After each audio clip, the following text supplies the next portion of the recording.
Kemudian saya nggak mau suatu saat nanti anak cucu kita bingung mau main kemana. Kenapa? Karena tempat tinggalnya atau area tempat bermainnya dipenuhi oleh gunungan sampah.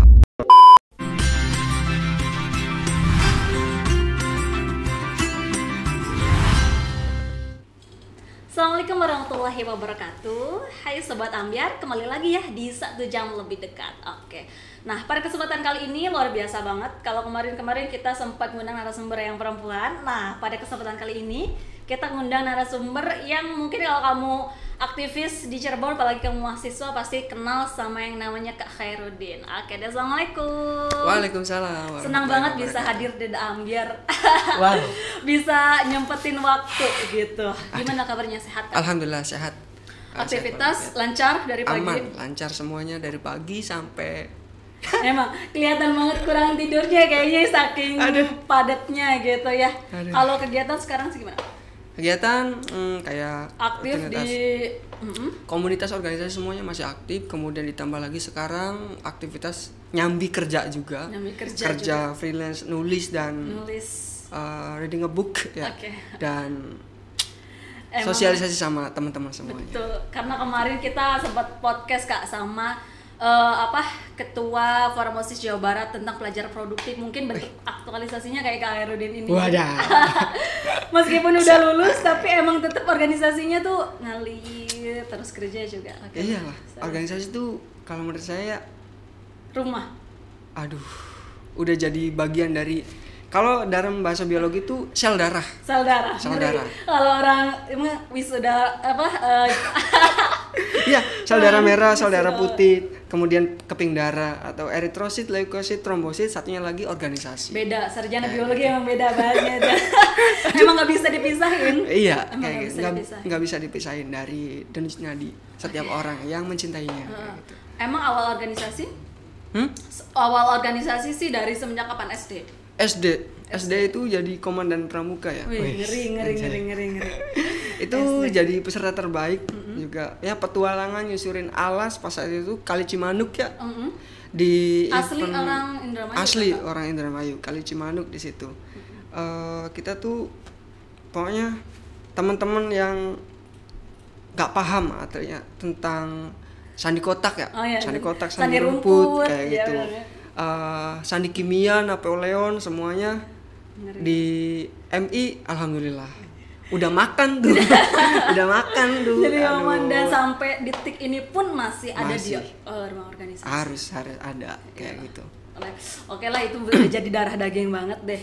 Nah, ini tuh podcast dalam rangka kemarin kita sempat Hari Lingkungan Hidup Sedunia gitu ya Kak. Dan kita tahu bahwa Kak Udin ini emang salah satu bidang concernnya itu di lingkungan hidup, betul?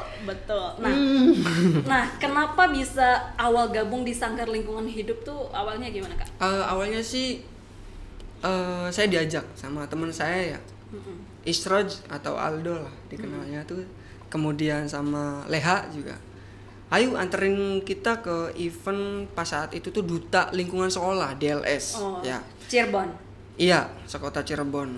Nah, kurang lebih kalau nggak salah tahun 2017 saya pertama kali masuk kuliah tuh. 17-18 awal lah kayak gitu. Ternyata ada beberapa inovasi yang menurut saya menarik gitu. Dimana kita mengolah atau mengelola sampah yang tadinya ya kita pikir nggak punya nilai nggak punya nilai, nggak berguna lagi lah. Tapi di situ diolah menjadi ekobrik, kemudian ada pot tanaman. Di sisi lain ada juga pemanfaatan untuk tumbuhan ya, aliran airnya dan lain sebagainya. Ternyata keren juga gitu.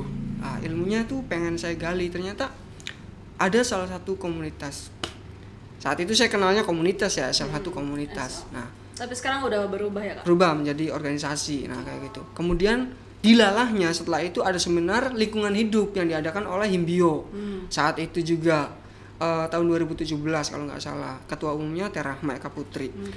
Ngundang tukang Cecep selaku founder Sanggar Lingkungan Hidup. Dan penjelasannya itu keren banget kalau menurut saya. Ngena banget gitu ya kalau. Ngena banget. Kadang suka diingat sampai sekarang. Iya. Dimana kita bisa beli kuota, kita bisa umroh dengan cara bukan pakai uang, tapi pakai sampah. Iya, pakai sampah. Teman-teman anak-anak SD ya, ngumpulin sampah plastik rumah tangga dari ibu bapaknya, itu disetorin jadi kupon. Nah, kupon jadi entah itu uang saku, minyak goreng, dan lain sebagainya lah. Lumayan kan anak seusia mereka, ada tambahan jajan nih, kayak gitu. Ya udah daripada buang sampah sembarangan. Iya, ya kuota kan? Bisa kuota gratis, harusnya minta ke orang tua kan. Tapi ya mereka bisa nabung dengan yaitu sedekah sampah. Keren. Kayak gitu. Makanya di situ tertarik tuh, ada kesempatan nggak? Ternyata ada. Pokoknya terbuka untuk siapapun yang memang ingin gemelut sama hal lingkungan. Oke. Gitu. Jadi emang gabung di SLH udah dari 2017. 2017. 2017. Itu. Nah, kemudian diamanahi jadi ketua divisi ya di situ. Divisi Ketua apa nih? divisi Emang ada berapa edukasi. divisi, Kak? Cuma ada 2. Ada 2. Divisi campaign sama edukasi. Edukasi. Nah, kayak gitu. Saya diamanahi jadi ketua divisi edukasi. Di luar karena sarjana pendidikan kah? Kagak. Oh, enggak. Kira-kira ini. Kayak gitu. Ya, pokoknya diamanahin itu. Pokoknya kamu yang ngemban dan pokoknya gali ilmu. Makanya CSR, ngobrol sama CSR sama teman-teman lingkungan yang lainnya juga ya hayu. Hayu, siap. Ya, selagi itu emang itu bidang saya bisa. Insya Allah. Nah, selain karena memang sarjana pendidikan biologi juga, kenapa sih kok bisa, entah karena itu alasannya atau enggak, kenapa bisa tertarik ke lingkungan? Tertarik lingkungan. Sebenarnya bukan karena alasan saya sarjana biologi ya, harus linear. Saya tertarik sama lingkungan ya, kagak. Enggak. Nah, itu. Enggak ada. Banyak kok teman-teman yang biologi terus ya udahlah, ya udah gitu. Malahan kadang ya biologi cuman tapi malah enggak ke lingkungan, enggak kesehatan enggak iya, gitu. Ya malah di luar. Ada yang di bisnis ada, ya macam-macam passion orang ya. Tapi dari dulu dari MI ya suka ngebolang. Suka ngebolang, entah itu di pramuka atau di main sama teman-teman. Saya ketua bolangnya kayak gitu. Jadi emang suka aja. Dari kecil udah jadi ketua aja. Ketua terus nih, makanya mukanya tuang gitu. Nah, terus Iya, terus tuh kayaknya suka nanem kalau di rumah tuh. Nanem entah itu tanaman atau dilalah lagi basic orang tua itu tani ya. Jadi ke sawah. Ya belajar ilmu padi dan lain sebagainya, ngurusin padi dari emang nebar sampai panen sampai jadi beras. Itu saya belajar semua kayak gitu. Makanya tertarik tuh sama bagaimana caranya menumbuhkan padi. Kalau bisa itu dipersingkat, bukan 4 bulan lagi. Dalam 1 tahun itu kan cuma 2 kali panen sampai 3 kali panen. 12 dibagi 3 aja. Kayak gitu. Nah, di situ timbul tuh, berarti antara makhluk hidup sama lingkungannya itu harus berkaitan, kata saya tuh. Harus berkaitan sehingga bagaimana caranya padi itu bisa tetap subur. Makanya kita harus belajar ilmu lingkungan. Makanya mencintai lingkungan. Saya kurang suka dengan lingkungan yang acak-acakan lah kayak gitu. Terutama yang itu sampah. Kalau organik it's okay lah.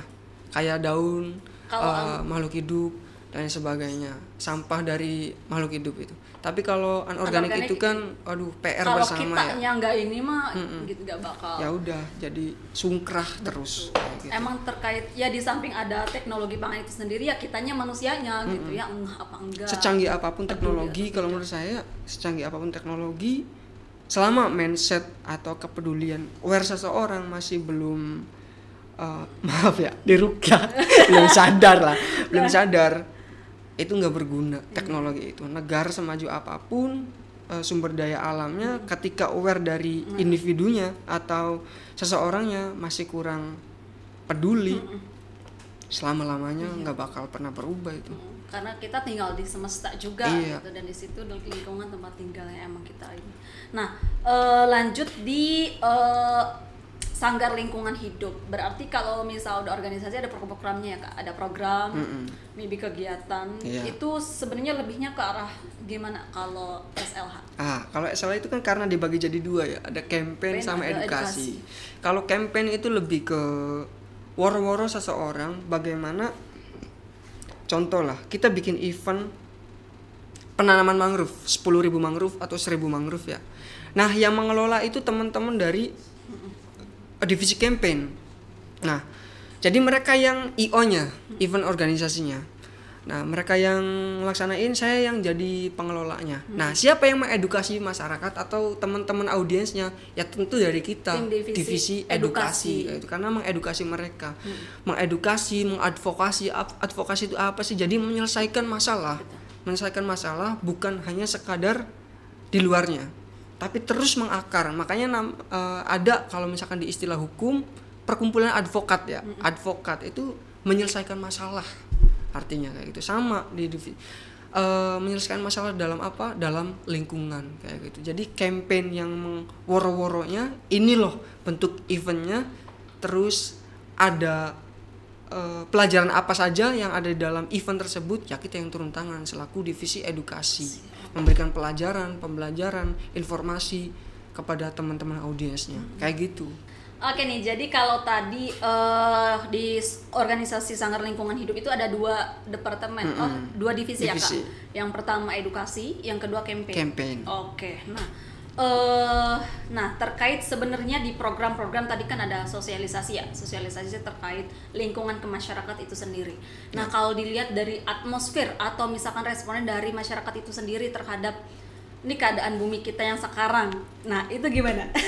Kalau dari tahun ke tahun ya, memang saya akui bahwa respon masyarakat atau teman-teman milenial terutama karena beberapa event yang saya ikuti, yang kami adakan juga muncul lagi teman-teman milenial dari pramuka, dari punker ya, pencinta alam lah, pencinta alam. Nah, mahapeka dan lain sebagainya. Nah, mereka tuh antusias dan banyak sekali, tapi macam-macam motifnya. Apanya tuh? Macam-macam motifnya. Antusias pas event aja? Iya, macam-macam. Intinya mah latar belakangnya macam-macam. Okay. Ada yang pengen ya supaya instastory-nya penuh ada gitu. Ya story-nya penuh ada gitu. Ada yang memang ngaplikasiin keilmuannya ada. Kemudian melaksanakan program kerja macam-macam sih. Tapi untuk event tentang lingkungan dimanapun itu selalu didatangi sama teman-teman yang banyak banget. Emang atmosfernya udah tertarik, kuat, terus udah masif juga ya? Iya, udah masif juga. Jadi kalau misalkan apalagi ya nama Sanggar Lingkungan Hidup itu dari Cirebon Timur, utara sampai ke barat itu semuanya kenal. Itu sampai ke Indramayu, di Indramayu ada di Kecamatan Hargelis juga ada. SLH juga di situ. Jadi cabang dari SLHI. Indonesia. Ada gimana itu tingkatannya kalau di SLH? Di tergantung teman-teman ya. Jadi pecahan atau pentolan dari teman-teman SLH yang emang dulunya ada di sekretariat yang ada di Kelangenan, desa Kelangenan itu. Jadi pengen ngembangin di tempat saya sendiri kayak gitu, kecamatan atau desa saya sendiri. Oh silakan. Justru kita itu dididik dan dibina di SLH itu suatu saat nanti memang harus kayak gitu, harus kembali ke tempatnya, ke tempat kita lahir atau alma mater kita sendiri, yaitu desa kita sendiri. Syukur-syukur kita di situ bentuk komunitas sendiri yang mana gerakannya lebih masif daripada SLH itu. Yang namanya juga kayak orang sekolah ya, orang sekolah. Setelah lulus dari sekolah itu bagaimana caranya kamu bisa membangun diri kamu lebih baik dari sebelumnya kayak gitu. Ya gimana caranya kita bisa aplikasiin ya di tempat tinggal kita itu. Jadi bukan hanya sekedar teori tok, jangan kayak gitu. Makanya nggak recommended banget. Setiap orang beda-beda sih ya. Betul. Makanya kalau saya pribadi ya kurang suka sama orang yang banyak teori tapi pengaplikasian dalam kehidupannya itu minim banget. Banyak rencana tapi bangsat. Iya, karena itu cuma angan-angan belaka kayak gitu. Jadi yang terbaik itu adalah meskipun ilmu sedikit tapi kita aplikasi kayak gitu. Kita aktualisasikan dalam kehidupan kita sehari-hari. Apapun itu keilmuannya. Itu sih. Kadang ya memang satu langkah itu lebih baik daripada 1000 rencana daripada tapi tidak dilaksanakan gitu ya. Itu poinnya. Nah terkait program SLH itu sendiri kan banyak komunitas yang ikut hadir. Tapi kalau misalkan masyarakat setempatnya begitu? Masyarakat itu setempatnya juga ikut dilibatkan atau sistemnya gimana? Bahkan kita libatkan semua. Teringat ketika event tahun kalau nggak salah 2018 atau 2019 waktu saya jadi ketua umum Himbio itu tuh. Kita bentuk Himbio sama itu Himpunan Mahasiswa Biologi. Himpunan Mahasiswa Biologi ketika saya kuliah ya di situ. Nah, kita sama-sama eventnya gede ya, besar-besar. kayak gitu. SLH juga ada event, kalau nggak salah itu sepulau Jawa. Sepulau Jawa duta lingkungan sekolah gitu. Masyarakat sekitar itu kita berdayakan. Jadi biasanya itu kan konsumsi kita reng-reng ya, kemudian kita pesen ke restoran atau yang catering yang punya brand lah. Kalau kita tidak, jadi kita berdayakan masyarakat di situ supaya apa? Ekonominya itu mereka bisa terbantu, kemudian mereka juga merasakan dampak dari adanya sanggar lingkungan hidup, terutama di event tersebut kayak gitu. Duta lingkungan sekolah ya hampir ya satu hari itu bisa 10.000 porsi. Wow. Iya. Itu waktu kapan tuh? Itu waktu 2019. Sebelum corona berarti ya? Sebelum corona. Waduh. Corona itu mengubah segala-galanya jadinya tuh. Tapi alhamdulillah sekarang udah agak turun. Alhamdulillah. Pakai masker di luar juga agak udah nggak apa-apa gitu ya. Nggak diplototin lagi kan. Diplototin lagi, kadang kita kalau nggak pakai masker, aduh kayak nggak bawa HP jadi udah pakai masker. Tapi sekarang udah agak lumayan nggak bawa STNK sama nggak bawa masker itu sama aja dendanya. Sama deg-degannya. Kata saya itu. Aduh. Gitu. Memberdayakan masyarakat lewat ya kita pesenan. Iya gitu. Jadi ibu jualan apa? Urap misalnya, rumba atau lotek ya, lotek. Oke, nanti sediakan sekian ratus kayak gitu. Jam berapa Bu? Setelah duhur atau setelah, tergantung kita ada berapa kali makan dalam satu hari itu. Kalau 3 kali nanti yang shift pertama atau di pagi itu ibu yang jualan nasi uduk, nasi kuning, berapa Bu? Ini. Teman-temannya itu digiring semua ke situ. Silakan ambil pesanannya di situ. Udah jangan tanya Ibu nanti mereka yang bayar. Enggak, uangnya udah di kita kok. Kan kita panitianya gitu. Nanti berapa tadi habisnya? Sekian ratus ribu Mas. Kayak gitu. Oke, siap. Ini ya Bu, siap. Besok jangan lupa datang lagi. Kayak gitu. Tapi lingkungan sekitar aja di situ. Jadi mereka saat itu tuh kita event selama kurang lebih 3 hari. Ya alhamdulillah. Iya, seneng juga, diterima gitu. Juga. Iya. Kadang udah kayak gitu ya pesan yang kita sampein juga ngena juga ya. Iya gitu. Jadi bukan hanya gerambal-gerumbul ya, gerombolan orang. Ngapain sih acara nggak jelas kayak gitu. Tapi mereka juga oh iya, ini loh sanggar lingkungan hidup. Ini loh event yang emang keren bagi kita semua selaku masyarakat. Betul. Itu. Nah, kemarin 5 Mei kita merayakan mungkin hari lingkungan 5 Juni. 5 Juni. Masya Allah. 5 Juni kemarin kita merayakan hari lingkungan hidup sedunia. Ya. Nah, gimana sih Kak Khairuddin memaknai ini gitu ya? Memaknai di 2022 ini? Kalau jangan dijawab dulu, nanti kita tunggu di segmen selanjutnya bakal lebih dekat tentunya. Jadi jangan kemana-mana, tetap di 1 jam lebih dekat.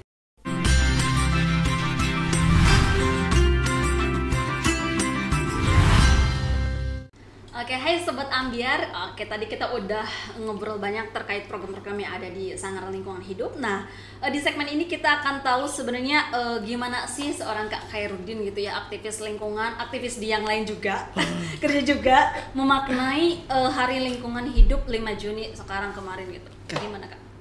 Kalau menurut saya, setiap orang punya sudut pandang masing-masing. Bentuk tapi refleksi masing-masing. Tapi karena kemarin itu temanya ya Only One Heart. Iya. Jadi satu bumi untuk masa depan. Kayak gitu, satu bumi untuk masa depan lah. Sebenarnya tema apapun setiap tahun itu tujuannya sama. Cuma beda-beda tema aja. Tapi yang namanya juga tema merupakan slogan ya untuk narik bagaimana caranya narik masyarakat supaya setiap tahunnya itu lebih aware dari sebelumnya. Jadi lebih aware terhadap kondisi bumi kita yang memang sekarang itu bisa dikatakan sudah tidak baik-baik lagi dari sebelumnya. Sudah nggak baik-baik saja. Udah nggak baik-baik saja. Kalau kamu tahu kayak gitu.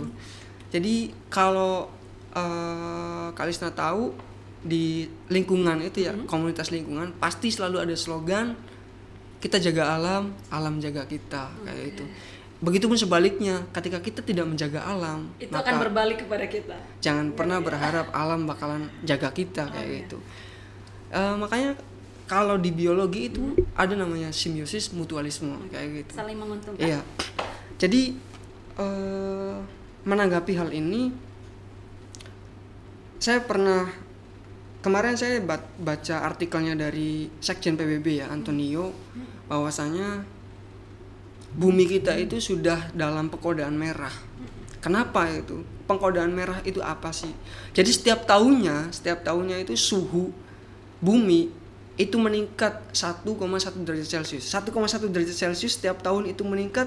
Jangan direken atau jangan disangka 1,1 derajat Celcius itu kecil. Enggak, gitu. Kita jangan bahas tentang kutub yang mulai mencair. Enggak lah, kayak gitu.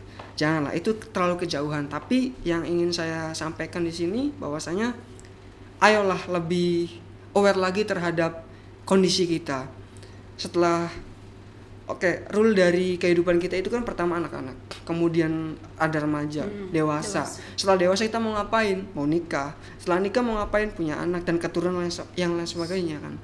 Nah, jangan sampai keturunan kita itu nanti, kalau dari founder lingkungan hidup pernah bilang, jangan sampai cuma kita yang nikmatin keindahan bumi ini, jangan. Tapi anak cucu kita juga harus merasakan kerennya bumi ini, nikmatnya bumi ini, indahnya bumi ini.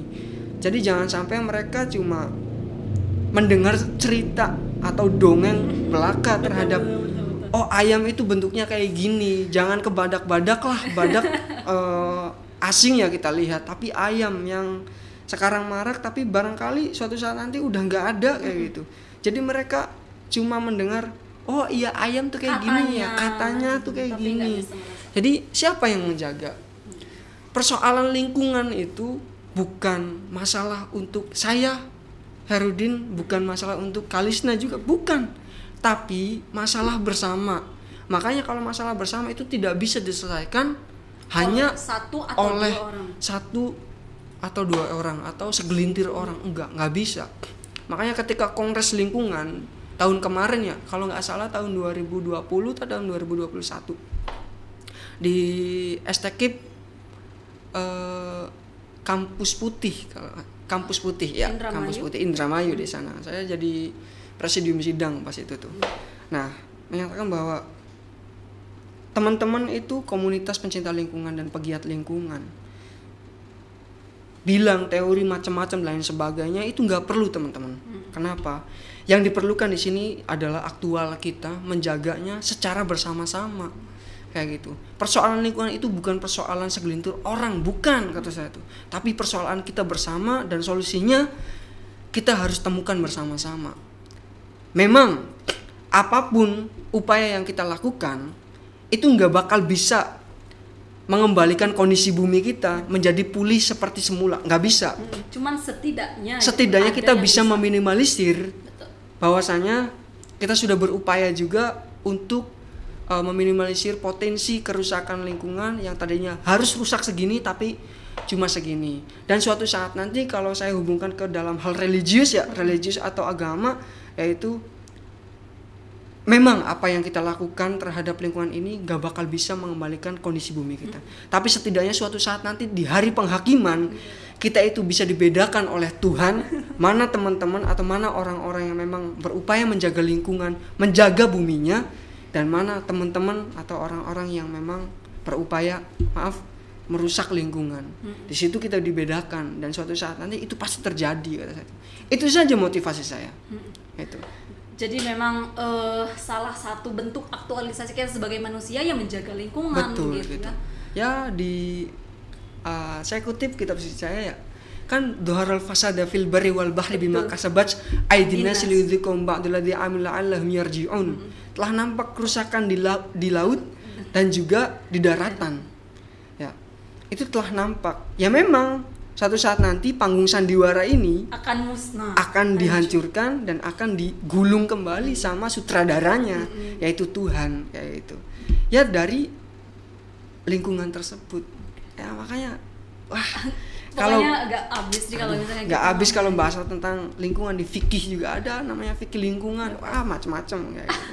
Jadi ketika kalau misalkan masuk ke religiusitas atau keagamaan, ketika misalkan kamu menganggap kamu beriman, ya kamu pasti menjaga dan merawat lingkungan gitu ya. Nah, terkait menjaga lingkungan itu sendiri ada istilah zero waste lifestyle. Jadi pola hidup yang memang bebas sampah. Nah, memaknai itu gimana Kak Khairuddin? Itu sangat Kalau menurut saya ya sangat berlawanan sekali. Berlawanan sekali. Iya. Oh, iya. Saya pernah diskusi, kami tuh pernah diskusi dan selalu diskusi setiap malam ya, bahwasanya selama masih ada manusia di bumi ini pasti ada sampah.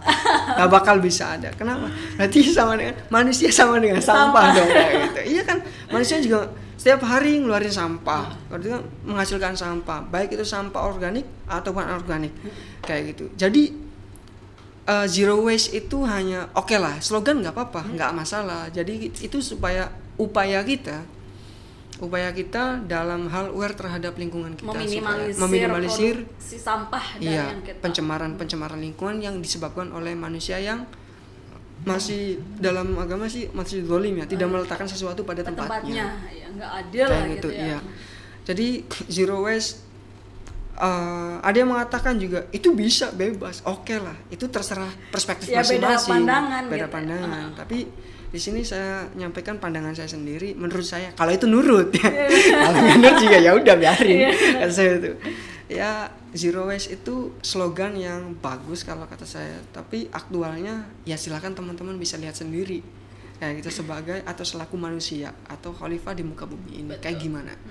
Seperti itu sih. Bukan itu kayak semacam gaungan atau ikhtiar, seenggaknya ya maybe kita bisa meminimalisir produksi sampah dari yang tadinya maybe plastik kita bawa kantong sendiri, atau karena memang kita udah masuk ke supermarket itu udah tidak menyediakan kantong plastik. Gitu.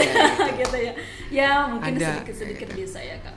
Makanya kalau pesan dari kami ya selaku komunitas lingkungan, kalian itu pasti lelah ngurusin lingkungan teman-teman, pasti lelah, nggak bakal ada habisnya saya itu.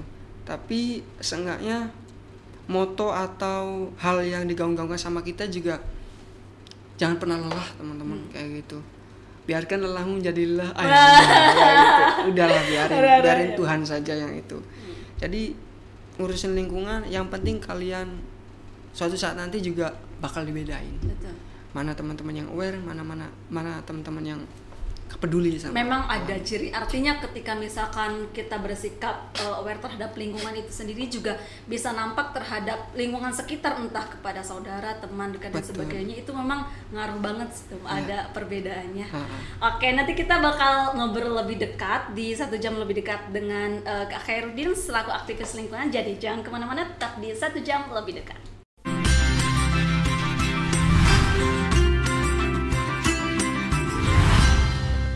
Oke Sobat Ambiar, kita tadi udah berbicara tentang lingkungan dari program SLH, terus kita juga udah berbicara tentang sampah. Nah, sekarang sebenarnya dari Kak Khairuddin sebagai aktivis lingkungan itu sendiri, sebenarnya gimana sih caranya kita sebenarnya memaknai, kalau dilihat dari aksi nyata sih perlu, tapi gimana sih caranya kita ngambil peran terkait emang hari lingkungan hidup ini Kak? Ya, ngambil peran macam-macam ya setiap orang tuh. Saya kembali ke perspektif macam-macam. Perspektif orangnya kayak gitu. Kalau saya pribadi ya, jadi minimal seseorang itu tahu dan bisa membedakan mana itu sampah organik sama mana sampah anorganik. Kenapa hal itu perlu? Itu hal yang mendasar banget loh. Jadi ketika kita menemukan dua komponen sampah ini, kita bisa mengelolanya kayak gitu. Jadi bukan hanya membuangnya. Jadi TPA itu lebih tepatnya bukan tempat pembuangan akhir, tapi harusnya tempat pengelolaan akhir atau TPS atau tempat pembuangan sampah, tempat pengelolaan sampah. Jadi kalau dibuang ya udah cuma dibuang gitu. Tapi kalau dikelola itu sebisa mungkin kita pikirin caranya. Contoh, ya, aktualisasi saya pribadi ya dalam memaknai hari lingkungan ini, saya targetnya itu bisa punya halaman atau kondisi rumah itu yang temboknya bukan dari batu bata, tapi dari ekobrik. Ekobrik itu dari bata, dari sampah. Contoh lah, saya aqua botol itu udah nggak ada isinya, udah kita habiskan. Nah, kita padatkan dengan apa? Dengan sampah-sampah plastik. Kita padatkan sampai padat, saya nggak bawa contohnya ya. Tapi nanti teman-teman bisa cari aja, banyak kok di media-media. Contoh ekobrik. Ekobrik itu bisa jadi apa saja. Ada yang bisa jadi tembok, pengganti tembok. Kemudian book. Tahu book ya? Kerajinan ada, book, kemudian halaman. kursi kecil, meja kecil dan lain sebagainya. Itu tuh bisa. Hal itu aja saya lakukan. Kecil sih, mungkin bagi teman-teman yang nggak tahu kadang apa itu fungsinya, tidak terfikirkan iya, gitu ya. apaan sih sampah Apaan dimainin sih, gitu ya, gitu ya. iseng, nganggur banget, nggak ada kerjaan kan gitu. Iya, Ya udah sampainya dibuang kayak gitu. Tapi ya suatu saat nanti bakalan rasain juga efeknya kayak gimana gitu, bahwa kita bisa memanfaatkan sampah yang tadinya harus dibuang menimbulkan polusi udara. Ya kita bisa kelola menjadi hal yang berguna. Yang tadinya kita harus mengeluarkan uang untuk membeli batu bata, itu nggak usah. Kalau di sekretariat komunitas saya, yaitu di Genbi, itu ada beberapa hasil dari Ecobrik yang udah saya kumpulkan ya selama beberapa bulan ini kayak gitu. Di rumah pun saya gerakin anak-anak. Serius, anak-anak kelas 3, kelas 4 SD itu buat SD bikin Ecobrik. Bang Din, ini saya Bang Din dipanggilnya di sana tuh. Bang Din ini buat apa? Nanti saya tunjukin, ini buat bikin kursi. Bikin kursi jadi satu kursi atau meja. Dan mereka tuh, wah, ini karya kita ya. Jadi enak, kesannya tuh. Gitu. Iya, itulah bentuk kecil ya yang baru bisa saya lakukan. Kemudian saya juga hal yang lain. Yang mana nasi yang tadinya udah nggak bisa digunakan lagi atau dimanfaatkan lagi, ya saya manfaatkan jadi entah itu pakan ternak atau pupuk kompos dan lain sebagainya. Saya juga pernah ngisi tentang cara bikin pupuk kompos kayak gimana sih kayak gitu. Ya itu dari sampah-sampah organik tersebut. Ya itulah salah satu ya beberapa tindakan kecil saya memaknai tentang hari lingkungan. Kalau misalkan kita mengurangi bahan bakar fosil, itu kita nggak bisa. Semakin tahun, semakin hari, semakin tahun semakin banyak kendaraan yang ada di muka bumi ini, di lingkungan kita. Volumenya makin banyak, makin padat malah. Ya dulu kita masih happy dengan bersepeda, bahkan hawa juga nggak sepanas ini kan. Oke, lanjut aja. Nggak sepanas ini, tapi sekarang udah hot banget ya kota Cirebon, Kabupaten Cirebon itu udah panas. Kadang kalau misalkan tinggal di mana di Cirebon lo pasti panas ya. Nah, panas. Kenapa kayak Celupnya juga? Iya, misalnya itu ya. Padahal panggilnya panas banget sih Cirebon kayak gitu ya. Gimana lagi kita tidak bisa menghindari fenomena tersebut. Yang mana setiap orang sekarang itu malah mengedepankan gengsi gitu. Satu orang pengen punya satu motor, bahkan satu orang pengen punya 4 motor. Kayak gitu. Ya itu anak-anak kecil aja tuh udah tadinya tuh ya dulu kan kita happy sama sepeda ponik, sepeda pitcycle ya kayak gitu. Sekarang harus ini harus ini lagi. Udah, emangnya diisinya pakai apa? Air kagak. Emangnya pakai apa? Pakai oli kagak. Pakai bahan bakar minyak kan kayak gitu, entah petrolid atau pertamax dan sebagainya. Ya itu pembakaran karbon dioksida, kalau di istilah biologi itu karbon monoksida udah makin banyak. Oke, jadi memang sebenarnya hal kecil dari mulai pembedaan antara sampah organik, anorganik, kamu buang sampah ke tempatnya aja itu udah kamu menjaga gitu ya. Seenggaknya nggak usah keluar-keluar, kita harus jaga lingkungan, kita buat program ABCDEFG, tapi kamu keluar lihat sampah dibiarin itu udah gitu. Jadi yang penting ya satu langkah lebih baiklah dibandingkan program-program yang emang itu hanya menjadi rencana seperti itu. Nah, sebagai aktivis lingkungan nih, sebenarnya ada nggak usulan atau misalkan saran misalkan buat pemerintah terkait pengelolaan lingkungan atau misalkan kebijakan apa yang menyangkut lingkungan yang sekiranya bisa di kalau tentang kebijakan itu lebih ke parlementer ya, urusan parlemen, para DPR, wakil rakyat kita gitu.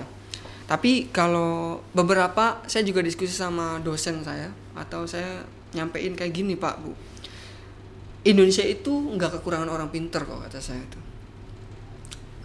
Nggak kekurangan orang pintar, udah banyak sekali. Tapi kadang karena terlalu banyak orang pintar itu jadi keblinger gitu kan saya itu. Saking pinternya. Iya, saking pinternya itu jadi ya udahlah.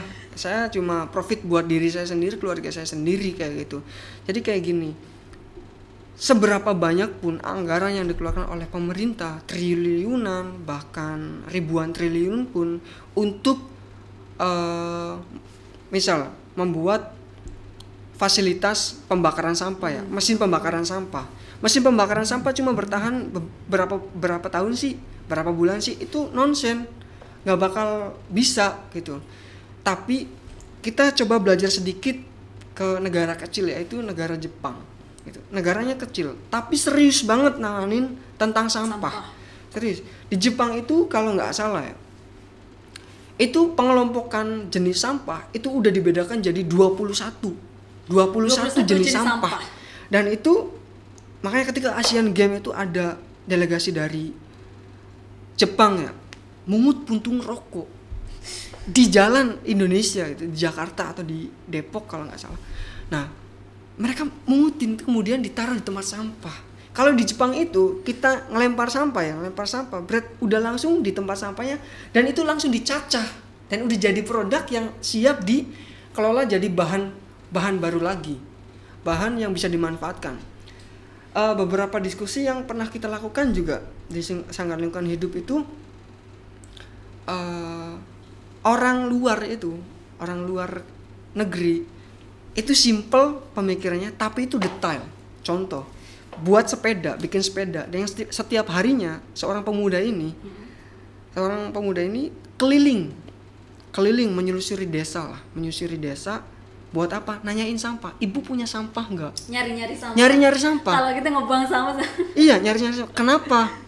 Coba ada sampah apa aja? Ada sampah plastik. Jadi di sepedanya itu ada penggilingan sampahnya. Yang mana sampah digiling, jadi bahan, yaitu jadi, kalau salah satu contohnya itu jadi piring sama jadi gelas. Yang asalnya itu kayak botol-botol kayak gitu. Nih Bu produknya, jadi itu ada lagi nggak sampahnya? Oh ada Mas ini. Terus ada lagi, kayak gitu, simple tapi detail. Itu kalau nasihat dari founder saya, Kang Cecep Supriyatna.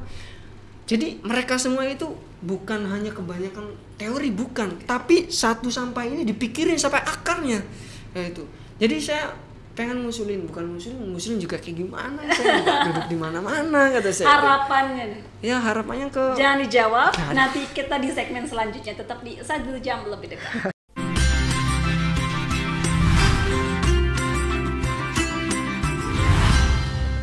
Oke, berbicara tentang sampah, tadi kita juga udah berbicara banyak terkait program SLH dan sebagainya. Nah, tadi menyinggung terkait kebijakan pemerintah sebagai aktivis lingkungan juga nih Kak, gimana harapannya? Ya. Harapan sih gimana sih kebijakan ataupun harapan program yang akan diluncurkan pemerintah untuk lingkungan? Pemerintah, jadi saya harap pemerintah tuh lebih dari pusat ya. Dari pusat itu bukan hanya monitoring dari pusat gitu. Kadang yang disampaikan instruksi dari pusat ke bawah itu nggak nyampe. Hanya sekedar menggugurkan sebuah tugas aja, bikin tempat pembakaran sampah, bikin harganya berapa, 100 juta, setelah beberapa bulan tempatnya rusak. Kayak gitu. Saya pengennya kayak gini, kami tuh pengennya kayak gini. Jadi adakan atau selenggarakan, entah itu dari program pemerintah atau usul dari pemerintah, bahwasanya tempat tersebut menjadi bukan tempat pembuangan sampah tapi pengelolaan sampah. Banyak kok kita bisa memberdayakan, entah itu ibu-ibu, anak-anak milenial dan lain sebagainya, yang mana sekarang itu rasa aware dari mereka udah kurang tumbuh lagi. Kenapa? Karena kecanduan teknologi dan ilmu pengetahuan yang sekarang udah masif banget kayak gitu. Entah itu ada yang mengalokasikan waktunya ke games aja. Banyak gitu. Ngabisin waktu sama cuma di hal-hal yang main terus. Tapi mainlah ke lingkungan. Jadi pengennya sih bagaimana caranya kita menyelesaikan atau mengadvokasi tentang masalah sampah ini kayak gitu. Jadi stoplah berpikir untuk menggelontorkan dana sekian triliun untuk menyelesaikan masalah sampah. Toh sampah nantinya dibakar, bakar bikin polusi lagi. Memang sih kalau masalah sampah itu bahkan dosen lingkungan pun hampir bingung menyampaikannya. Soalnya saya pernah nanya ketika saya masih kuliah tuh, Bu, persoalan sampah itu nggak pernah habis, dibuang jadi pencemaran, pencemaran darat, pencemaran air kata saya itu. Dibakar jadi pencemaran udara kayak gitu. Jadi kayak gimana? Sampai bingung. Iya. Kayak gitu. Jadi cobalah kita itu merubah mindset. Memang lagi-lagi balik ke mindset setiap orangnya kayak gitu. Kadang pejabat-pejabat kita udah dipilih oleh kita lupa tugas dan fungsi utamanya kayak gitu. Hanya mengandalkan menggugurkan sebuah tugas aja, ya udah ini tugas saya duduk di posisi ini, ya udah selesai gitu, tanpa memikirkan. Ya memang ada teman-teman yang loyal banget dalam tugas-tugasnya ada, tapi tidak menutup kemungkinan orang-orang yang hanya sekedar menggugurkan tugas aja. Saya pengennya gitu, kami pengennya sampah itu memang didetailkan, diurusi, diperhatikan lagi. Diperhatikan lagi. Jadi bukan dia saja yang pengen diperhatiin, sampah pun pengen diperhatiin. Karena kayak sama gitu. alam juga butuh perhatian kita. Gitu kan.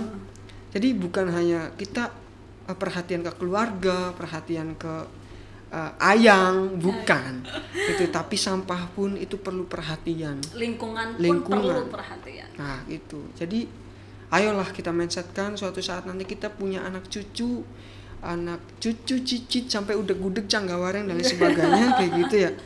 Ya ayolah supaya lingkungan ini bisa dirasakan oleh mereka juga gitu, keturunan kita yang suatu saat nanti kita juga meninggalkan bumi ini kayak gitu. Saya nggak mau, kalau kata founder saya itu mengatakan saya nggak mau suatu saat nanti saya mati saya dikubur bersampingan dengan sampah atau saya dikubur dengan sampah, saya nggak mau gitu. Atau iya saking kesitunya coba, saking apanya mikirin tentang itu. Kemudian saya nggak mau suatu saat nanti anak cucu kita bingung mau main kemana. Kenapa? Karena tempat tinggalnya atau area tempat bermainnya dipenuhi oleh gunungan sampah atau dijadikan sebagai tempat pembuangan sampah, bukan tempat pengelola sampah. Dua mindset itu atau dua motif itu yang sampai sekarang jadi jadi bahan pengingat kita. Pegangan saya pribadi ya, atau kalau misalkan teman-teman termotivasi juga ya syukur alhamdulillah gitu. Betul. Kadang suka ngeri juga ya suatu saat gimana kalau kita dikubur barengan sampah gitu. Saking sampah di mana-mana. Makanya teman-teman tuh ya, saya lebih aware lagi. Yang punya ibu, yang punya bapak yang masih buang sampah ke aliran sungai atau selokan, itu tolong banget, tolong sadari, mengerti gitu ya. Tolong di Pangloh aja, Pangloh tuh namanya diingatkan lah kayak gitu, Pak, Ma atau Mi, Ma dan lain sebagainya ya, karena sampah yang kita buang ke muara sungai atau ke aliran sungai, selokan dan sebagainya, endingnya atau akhirnya itu bakalan ke pesisir pantai. Kemudian ada event lagi, bersih pesisir pantai. Bersih itu nggak guna kan saya itu. Bersih mah yang bersih yang buang sampah. Persoalan sampah itu bukan dari hilir saja, bukan, tapi dari hulu juga. Dari hulunya nggak stop buang sampah, kita bersihin di ngalir terus ya, yang buang sampah nanti di pesisir dipungutin, dibuang. Ya pokoknya kalau ada event ya, acara event lingkungan, kemudian cuma pencitraan gitu, aduh males banget gitu. Apalagi cuma dipoto, males banget ya. bersih sampah nih, bersih sungai, bersih laut, pesisir laut ya, pesisir pantai. Aduh ya, kata saya itu ya. Oke Sobat Ambiar, kita tadi bicara tentang sampah, aware masyarakat terhadap sampah, pengelolaan sampah dan sebagainya. Sampai tadi juga program-program SLH yang ya percuma bersih pantai, orang di hulunya buang sampah aja kayak gitu. Nah, menyikapi itu sebenarnya kenapa sih kok masyarakat sekarang tuh, bukan masyarakat sekarang ya, artinya kita itu masih saja, meskipun misalkan di samping jalan tuh masih ada pelang jangan buang sampah di sini, undang-undang apa, tapi tetap aja sampah numpuk di situ. Nah, menurut Kak Khairudin, kenapa sih kok kita masih aja belum aware sama sadar terkait sampah itu sendiri, Kak? Kalau pendapat saya sih ya karena itu satu, mindset masyarakat kita yaitu atau orang Indonesia itu masih minim lah. Kalau ngecas itu ibaratkan masih 20%, 30%, kurang lebih ya, maksudnya maaf. Artinya apa? Jadi persoalan bersama buat kita. Yang anaknya, yang orang tuanya kemudian punya anak. Anaknya sekolah tinggi atau minimal SMA lah kayak gitu. Hayo dibangun mindset bapak ibunya kayak gitu. Pemerintah sehebat apapun, presiden sehebat apapun, itu nonsense. Kalau kitanya emang aware gitu. Iya. Kalau masyarakat di bawahnya, di bawahnya itu masih belum sadar dan belum peduli tentang belum tumbuh mindset tentang kepedulian lingkungannya. Artinya apa? Jadi pemerintah oke lah udah bagus kerjanya, entah itu bagus atau enggak bagus ya, menerbitkan aturan kayak gini. Tapi cobalah sentuh langsung, terjun langsung ke dataran masyarakatnya. Kayak gitu. Kan ada Kementerian Lingkungan Hidup dan Kehutanan, Dinas Lingkungan Hidup per kabupaten kotanya ada kayak gitu. Kemudian di bawahnya ada lagi pemerintah desa. Cobalah kayak gitu. Jadi bukan hanya teks secara tulisan, bukan, nggak cukup dengan itu. Orang-orang Indonesia itu nggak cukup dengan itu. Kadang yang mereka inginkan, mereka itu punya solusi, cuman mereka bingung wadahnya di mana. Saya pernah beberapa langsung sosialisasi ke masyarakat. Ibu atau Bu, sampah itu enaknya digimanain ya? Gitu. Jadi bukan kita yang menggurui mereka, tapi jangan coba dari merekanya. Jadi kita dengarkan, enaknya sih sampai mas, ya dikelola mas, dari kerajinan. Oh, pendapat satu kan. Kemudian saya datangin lagi, Ibu, sampah enaknya kayak gimana ini ya? Soalnya kemarin itu tetangga saya, namanya kekecos tuh apa sih? Ketusuk ya, ketusuk bohlam di sawah. Asli infeksi kan. Itu siapa yang buang kalau bukan manusia? Kucing, bukan. Kucing buang bohlam sih gimana kayak gitu. Jadi enaknya gimana gitu. Ya enaknya sih ya dikelola mas. Jadi upayanya kayak gimana? Mereka tuh langsung pendapatnya betul. Oh jadi kayak gini. Sebenarnya punya solusi. Cuman mereka itu bingung aspirasin atau siapa orang yang meruntut solusi tersebut. Jadi menulis. Wah ini ada nih kayak gitu, gimana nih Pak? Jadi dirumuskan bareng-bareng. Jadi kalau misalkan mereka malah digurui oleh kita, aduh si Ragu, aduh kamu tuh baru lahir kemarin, udah gitu. mau ngajarin saya, ngajarin kita jangan kayak gitu. Betul. It's okay lah. Mungkin kita karena nggak tahu metodenya kayak gimana, tapi jangan menggurui lah. Kadang masyarakat itu, kalau udah terjun ke masyarakat, kadang masyarakat itu merasa lebih bener daripada kita. Macam-macam pokoknya, mindset masyarakat itu macam-macam. Itu kehidupan yang nyata banget. Kayak itu. Jadi ya lagi-lagi sok mau denda berapa miliar pun yang tertera di tulisan itu, kalau dari masyarakatnya, mindset masyarakat masih belum paham tentang kepedulian mereka atau belum tumbuh kepedulian mereka. Ya emang sampai kiamat harus dipaksa sih ya Kak. Iya, harus dipaksa. Bisa karena terbiasa, karena terpaksa juga kadang. Gitu. Iya, betul. Seperti itu. Jadi mau cara gimana pun kalau seumpama belum kesentuh ke miniatur negara kecil, kan keluarga ya. Betul. Miniatur negara kecil itu kan keluarga. Kekeluarganya itu belum kena, maka negara yang skala besarnya tetap gini-gini aja. Okay. Kayak gitu. Jepang itu atau beberapa negara yang import sampah ya. Jadi kita kan jadi ada negara yang itu tuh nggak ada sampahnya dan mereka tuh pengen punya sampah. Mereka sehingga import sampahnya dari negara lain. Luar biasa. Kan gila ya saya itu. Kayak emang ada. Kita tuh ada gitu. Sampai segitu. Iya, karena mereka tuh dari kecil dipupuk. Buang sampah sembarangan. Nih, dijitak kayak gitu. Buang sampah sembarangan nanti disentil kayak gitu. Jadi mereka dari usia 5 tahun sampai 10 tahun mereka tuh tahu fungsinya bisa dijadikan kayak gini loh, kayak gitu, kerajinan ini kayak gini. Sok aja kalau nggak percaya, cobalah membuka mata, buka dan hati.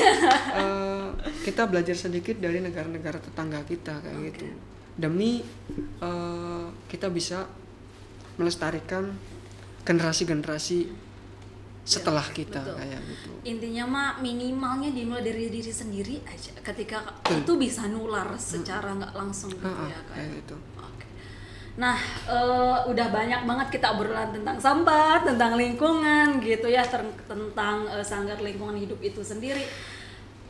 Masuk ke pribadi ini. Oke. Nah, di balik segala macam aktivitas, kegiatan, kewajiban dan hiruk pikuk Kak Khairuddin dari pagi sampai malam, mungkin gak kehitung banyak kegiatannya nih. Nah, sebenarnya kok bisa sampai sekuat itu sosok ataupun figur yang emang sampai sekarang nih nemenin itu misalkan dan support sampai sekarang tuh siapa?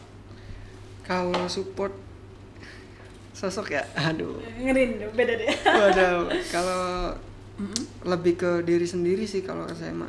Cuman pasti beberapa orang yang ikut andil juga dalam memotivasi tentang kegigihan saya kayak gitu. Tapi yang saya rasakan sendiri sampai saya nulis buku kan, saya kan punya buku ya, iya, gitu ya. Namanya? Judulnya itu kan Langkah Kaki Bocah Tani. Langkah Kaki Bocah Tani. Bisa udah dijual? Udah dijual. Boleh udah nih sampai. Nanti Langkah Kaki Bocah Tani. Buat Sobat Ambyar yang kepo sama bukunya Kak Khairuddin bisa. Nah, perjalanan dari ya saya nempuh pendidikan. Yang mana dulu dari keluarga sih. Motivasi terbesar dari ekonomi keluarga dulu, ibu saya terutama. Ibu bapak saya itu pahlawan yang keren banget kata saya. Gitu. Mendidik saya sangat prihatin. Jadi jangan banyak gaya, Nang. Jangan banyak gaya. Mau ngandelin apa? Kita nggak punya apa-apa kayak gitu. Belajar yang benar. Saya dulu waktu saya sama kedua kakak saya ya. Saya anak ketiga dari 5 bersaudara. Nah, itu berjuang bareng-bareng. Bantu ekonomi keluarga. Bodoh amat mau dikasih uang jajan atau enggak ketika sekolah dulu. Saya bodoh amat, enggak peduli, yang penting bisa sekolah kayak gitu. Supaya apa?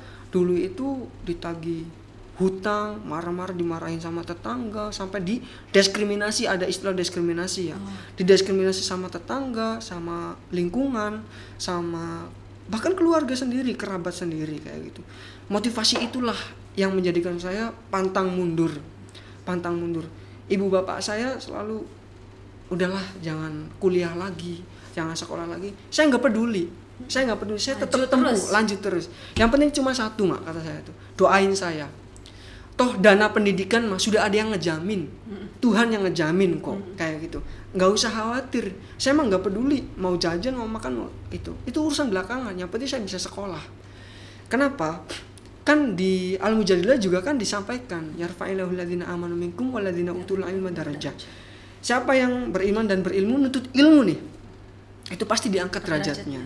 Yang penting niat yang baik, insya Allah banyak jalan yang luar biasa baik yang telah Tuhan tetapkan, yang telah Tuhan runtutkan kayak gitu. Kita itu cuma aktor, sutradaranya itu Tuhan kok kayak gitu. Yang penting kita punya niat baik. Mustahil Tuhan tidak memberikan jalan yang baik. Mustahil itu tuh ya. Makanya itu motivasi saya sampai detik ini kayak gitu. Cemoohan dari teman-teman, alah orang nggak punya ngapain sih sekolah tinggi-tinggi, itu pernah serius. Makanya di buku bab pertama ya, di buku saya tulis sendiri itu ada judulnya yaitu ubahlah cemoohan menjadi tepuk tangan. Itu sampai terbit di koran beberapa kali. Di Radar Cirebon, di Kabar Cirebon juga ada artikelnya atau cerpennya ada kayak gitu. Yaitu saya pengen buktiin bukannya sombong, bukan, tapi saya pengen memotivasi teman-teman yang punya latar belakang yang lebih daripada saya gitu, lebih maju daripada saya ekonominya, latar belakang keluarganya kayak gitu. Hayo kalian bisa kayak gitu.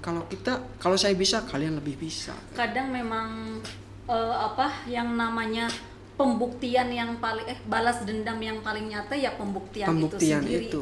Kamu gak usah banyak ngomong. Udah buktiin aja. Gak usah banyak ngomong, buktiin aja.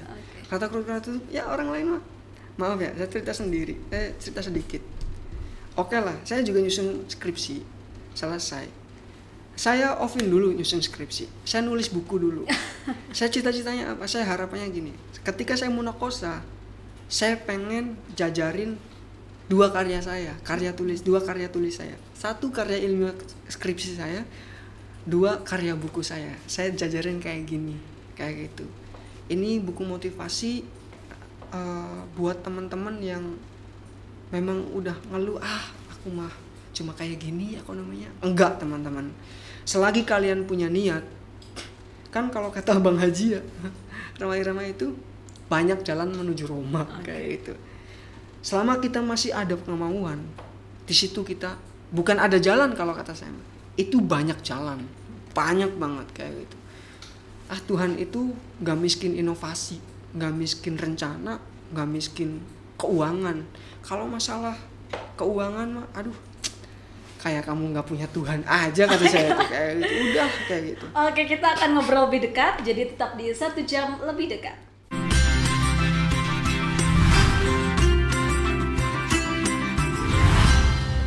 Oke Sobat Ambiar, kembali lagi di 1 jam lebih dekat. Nah sekarang udah deket banget nih emang sama pribadi Kak Khairuddin kayaknya gitu ya. Segala sesuatunya udah sampai nerbitin buku, aktivis lingkungan, di kerja juga dan segala macam, hiruk pikuknya sangat luar biasa. Sampai di titik ini ada sosok ibu yang menjadi pecutan, sosok diri sendiri juga yang emang jadi penyemangat untuk sampai di titik ini. Nah selain itu sebenarnya terkait pribadi Kak Khairuddin ini, Kak Khairuddin sendiri sebenarnya apa sih harapan terbesar di hidup, kalau boleh sharing di hidup Kak Udin untuk saat ini? Oke.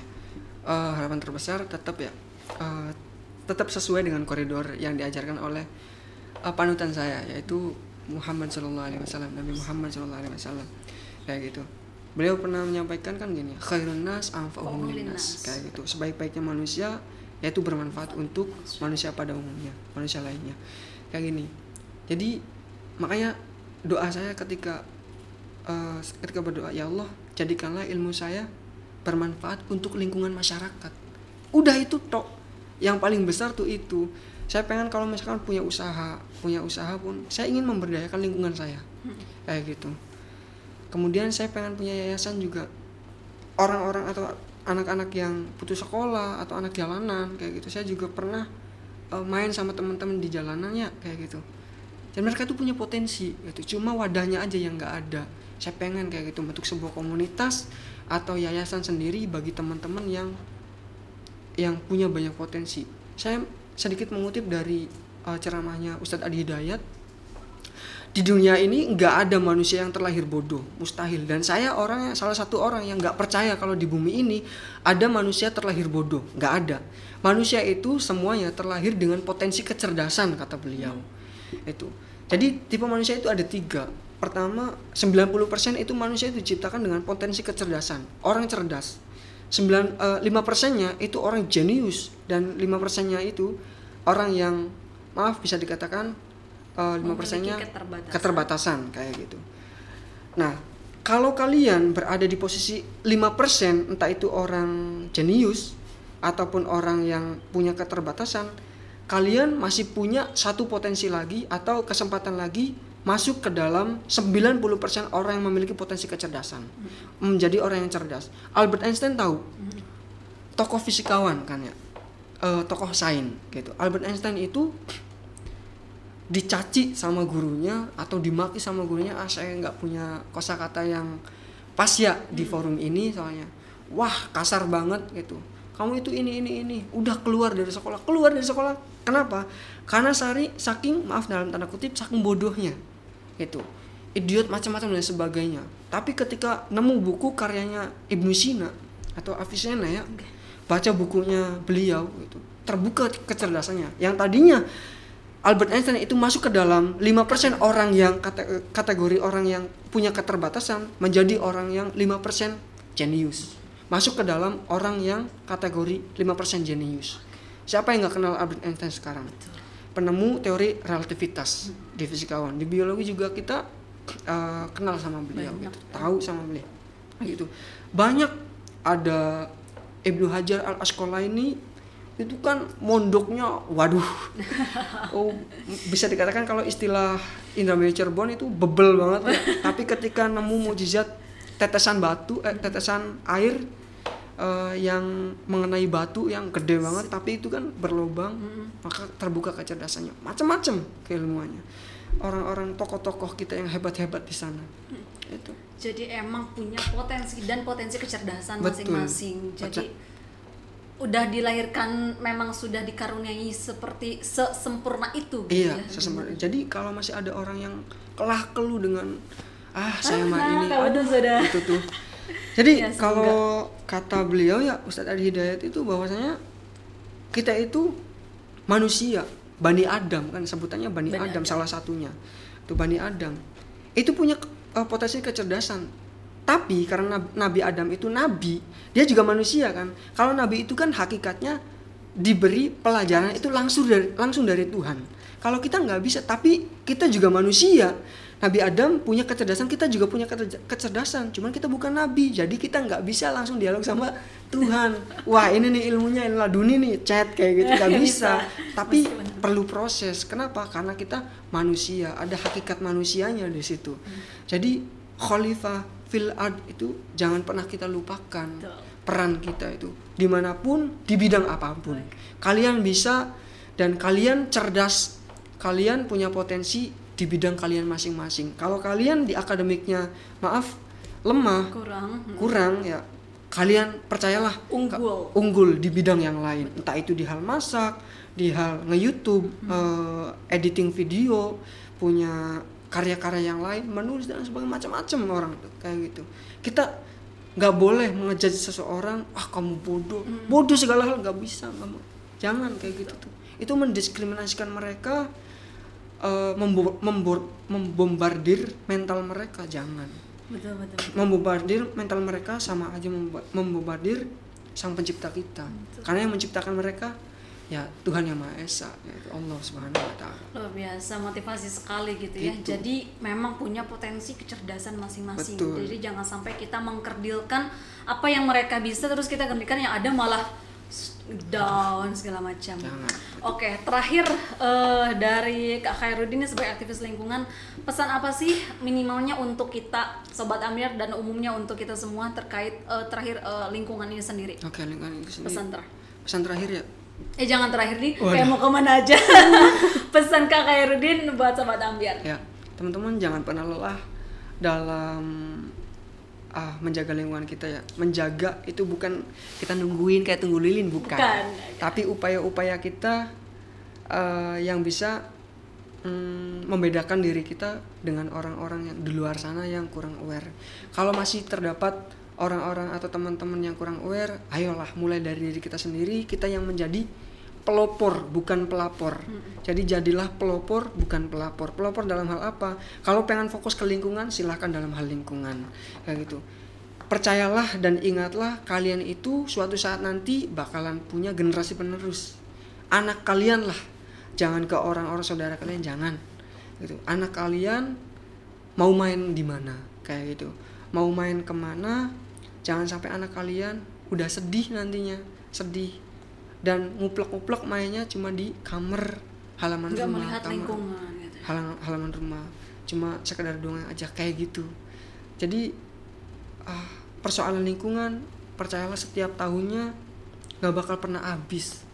Dan lingkungan itu setiap tahunnya bukan makin membaik, bukan, tapi pasti makin rusak.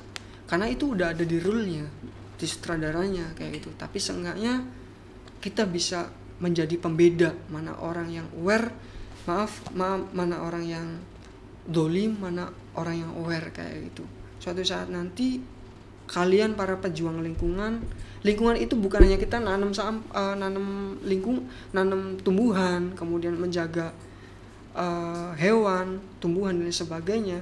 Enggak, teman-teman. Banyak sinonim yang bisa disampaikan atau bisa menjelaskan tentang makna lingkungan itu apa, seperti apa, itu banyak. Manfaat kepada orang lain itu pun lingkungan. Manfaat terhadap hewan peliharaan kita juga itu lingkungan. Itu lingkungan kita. Kalau dalam biologi itu makanya ada namanya ekologi, ilmu yang pelajari tentang lingkungan. Nah, ekosistem ada hubungan timbal balik antara lingkungan dan juga makhluk hidupnya kayak gitu. Simbiosis mutualisme itu pasti ada kayak gitu. Gak pernah habis selama kamu masih bernafas di bumi ini. Tetap semangat dan jangan pernah kendor meskipun kalian dikucilkan dimanapun tempat kalian. Tapi jadikan diskriminasi atau kritikan, pengkucilan itu sebagai motivasi terbesar kalian untuk jangan pernah ngedown, meraih impian kalian, meraih tujuan kalian, tujuan mengelola lingkungan, tujuan mencapai impian, tujuan mencapai cita-cita kalian, menjadi orang yang lebih keren lagi, lebih hebat lagi, lebih sukses lagi di masa yang akan datang, yaitu masa depan. Kayak gitu, tetap semangat. Oke, sangat luar biasa. Jadi udah kita masuk nih ke lingkungan dapat, ke religiusitas dapat, motivasi dapat, luar biasa gitu ya. Kak Khairuddin, makasih banyak. Siap, sama-sama. Udah mampir di The Ambyar, Keren semoga lah. sehat selalu, Amin, dilancarkan amin, dalam amin. segala aktivitas. Barakallah, Tentunya baik, semoga semakin sukses terus. Amin, selanjutnya. amin. Oke deh, Sobat Ambyar, gitu untuk kesempatan kali ini. Kita nanti lanjut di segmen selanjutnya. Jadi tetap di 1 jam lebih dekat dengan Teh Lisna. Wassalamualaikum warahmatullahi wabarakatuh.